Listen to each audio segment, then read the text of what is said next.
Lepas ni masuk ICU, saya sedar. Saya sedar apa yang berlaku atas diri saya. Atau Tuhan beri saya kelebihan, saya sedar.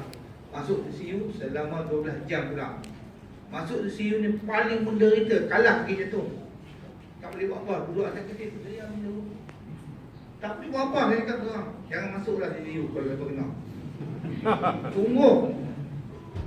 Ada nurse cantik dari awal, bergerak sikit bunyi, bergerak sikit bunyi. Saya punya sakit jiwa dulu ni. Tunggu. Orang lain masuk ICU, saya masuk CCU. Satu.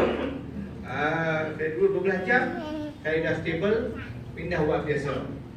Masuk buat biasa, buat echo. Macam sahabat kita kata, buat echo. Saya punya siri semua di hospital. Saya tak mau balik, malas mau balik. Lepas tu, saya buat endogram. Cari punca dia, tak jumpa. Tak jumpa langsung. Tapi jantung lagi. Tak jumpa langsung. Tak apa. Doktor kata dia bagi ubat, kita balik. Saya pun balik lah. Seminggu dia panggil balik, dia call dia. Bukan dia bagi point, dia panggil cedok, masuk hospital balik. Masuk hospital balik, pergi Penang, duduk Penang. Buat lagi sekali endo, tak jumpa juga. Lalah doktor kata apa, you kena buat nuclear scan. Saya jadi orang nuklear selama 1 minggu. Saya jadi nuklear man. Dengan isotop. Saya tak boleh campur dengan orang, dengan budak, dengan orang mengandung, langsung tak boleh campur. Saya kena karantin, duduk di rumah, tak boleh keluar. Bila saya buat nuclear scan tu, lepas tu masuk MRI, baru jumpa. Saya punya urat di belakang jantung, pasal dia duduk belakang jantung. Bergulung.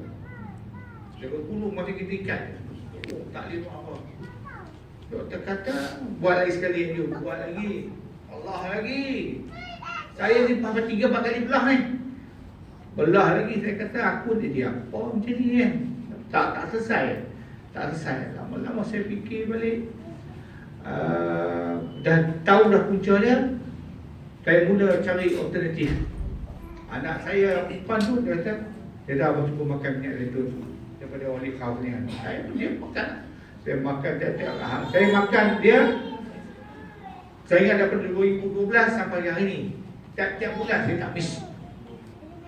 Tiap-tiap bulan saya tak miss. Saya tak kisah macam tu.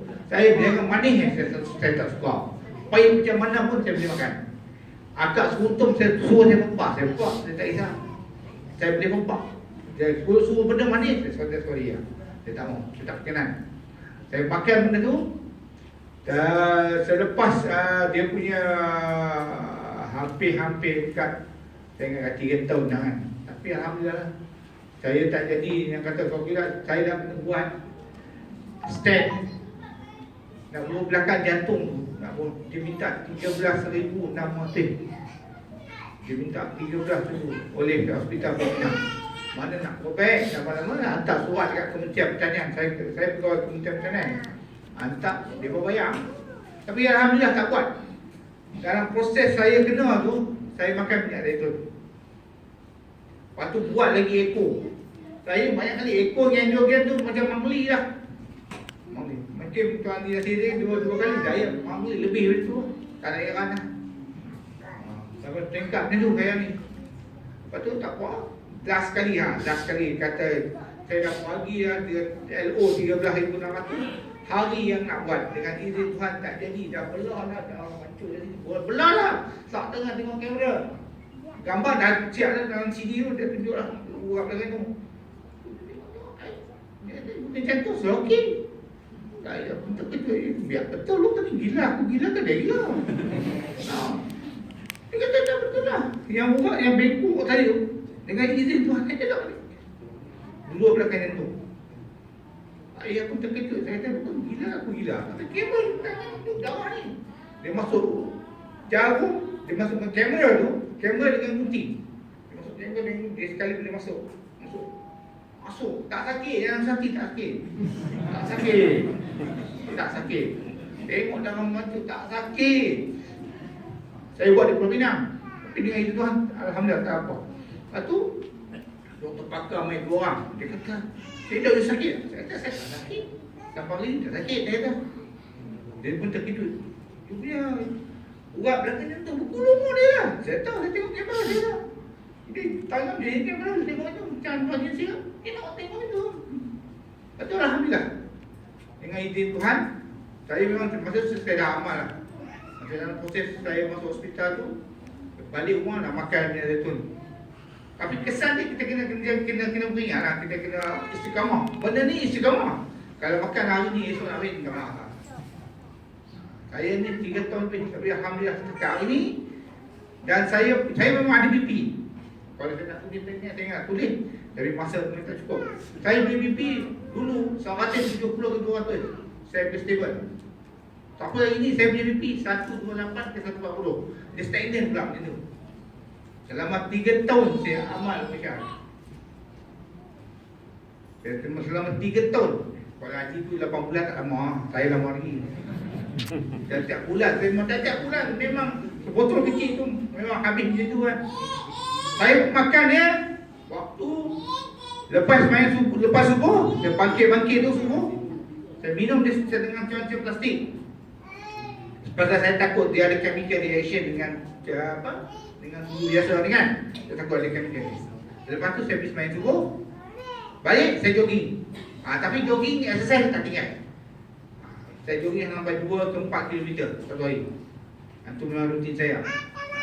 Lepas tu saya punya BP pun dah okey. Orang yang ada jantung ni, orang yang darah O. Orang yang darah O cek. Saya kata, orang yang darah O ni jaga-jaga. Mudah kena jantung. Bukan saya nak gempak. Saya kena. Saya tanya doktor, saya ni jenis rajin bertanya. Pasal saya punya darah ni, doktor ambil 6 tube, tak sampai 2 minit. Macam lengkong. Boleh buat lengkong. Dia mudah, dia terlampau pekat. Saya punya darah tu, selepas saya makan minyak zaitun ni, dia mudah kurang. Dia punya platelet tu pelan-pelan elok lah. Jadi saya punya darah pun dah jadi merah elok. Kalau tidak dulu hitam macam minyak hitam tu. Takut tu ngomong. Tu pulang lah. Tuan-tuan, saya yang tu saya nak cerita. Saya nak tulis dia punya pun boleh. Masa ada seorang sahabat lagi nak cakap. Terima kasihlah pada Official. Saya kata sudi panggil saya berkongsi pengalaman. Yang tu lah. Saya memang saya kira tu. Yang tu lah. Alhamdulillah. Takkanlah Alhamdulillah. Saya boleh berjalan jauh. Dia 4 km. Kalau drive ni tak kisahlah. Pergi Kuala Lumpur tu orang tak kisahlah. Tapi kena berhenti lah. Doktor urusan. Pergi Mekah pun 3 kali dah. Tak ada masalah. Cuma tu lah saya dengan pintu gesing Arab Saudi. Marah saya bawa balik minyak zaitun tu. Saya bawa yang tahan saya suruh Pak Lagu bawa yang hangkeri tengok saya kata sekali ini minyak zaitun. Saya kawan depan saya dia bawa Munabi. Dia tahan lah. Dia ambil tu. Arab Saudi punya gesing banyak. Dia tengok saya kata